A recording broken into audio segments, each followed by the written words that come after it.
রে বন্ধু কি অবস্থা? এই তো আলহামদুলিল্লাহ, তাই কি অবস্থা?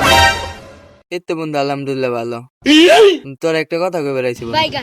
কি কবি ক? আচ্ছা বন্ধু, শুনলাম তুই বলি সিগারেট খাস। আচ্ছা কয় বছর ধরে সিগারেট খাস? এই 10 বছর। আচ্ছা বন্ধু, কি সিগারেট খাস তুই? এই স্টার সিগারেট খাই। আচ্ছা প্রত্যেক দিন তুই কয়টা সিগারেট খাস? এই 10-12টা।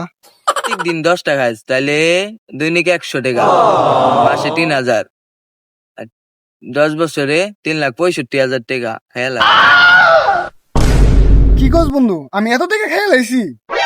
আচ্ছা বন্ধু, তুই এই 10 বছরে এত টেস্ট সিগারেট খেয়াল আইছ, এত টেস্ট সিগারেট না খাই তুই এটা জমাইতি, তাই তুই কিছু একটা করা পারতি না? ঠিক আছে বন্ধু, বুঝলাম আমি এত দিয়ে টাকা নষ্ট করছি, কিন্তু তুই তো সিগারেট খাস না, তাহলে তুই কি জমাইছস এত দিয়ে? তো হ্যালো বন্ধুরা, সবাই টাকা নষ্ট না করে জমানোর চেষ্টা করুন, ভবিষ্যতে কামে লাগবে।